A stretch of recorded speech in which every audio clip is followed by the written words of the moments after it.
سلامونه ملګرو تازه خبر ډېر بد خبر دی د مشر منظور پښتین د نیولو حکم شوی دی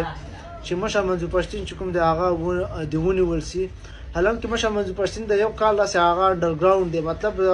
نه احتجاجونه نه جلسې نه کوم اکټیویټي چې کوم دی د پی ټی ایم په نوم باندې شته او بین هم په دې لګي د ونیول کېږي او د خیبر پښتونخوا وزیر اعلی د هغې لپاره یو پیغام هم لرم ویډیو خامخا شیر کړئ او ویډیو د سرعتمن د مخکې شی کې چې خلکو ته ولس ته ورسي او دغه غاټانو ته ورسي د پښتونخوا وزیرانو ته ورسي مشر منظور پښتین د 11 اکتوبر جرګې له بعد چې کوم سیاسي خلک د جرګې څخه وتښتېدل د هغه د مطالباتو څخه نو پی ټی ایم یو بي پلان رانیولی چې په هغه باندې کار روان دی حالانکه انډرګراوند دی خو بیا هم هغوی داسې لارې اختیاروي چې په هغه باندې تیاری نه نیسي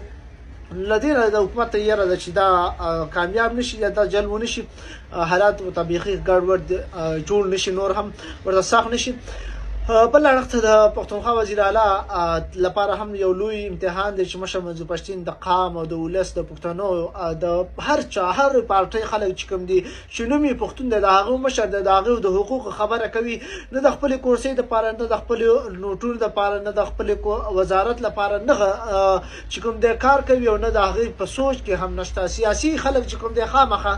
څه لالچ لري د کورسۍ په خاطر باندې چې څه هم وی کنه د تنخوا په خاطر باندې نور مراعات ورته ورکول کیږي خو غیر سیاسي غیر پارلماني خلک چې کوم دی نه د کورسۍ نه د روپو نه د څه هم یعنی لالچ نه لري د قام سوچه مینه د قام سره لري او د هغې لپاره کار کوي نو په دغه خاطر باندې منظور پښتین چې کوم دی هغه دغه یره په هغه کې انډرګراوند دی خو بیا هم د خلک د هغه څخه یره لري او هغه نیول غواړي د خیبر پښتونخوا وزیر اعلی په کار ده چې دغه مخنیوی وکړي او دغه ادارې چې کوم د ستا د انډر د لاندې دي دا د ګنداپور قصې به پکې چای جي او هغه او دغه چیف سیکرټري او یعنی په دغه باندې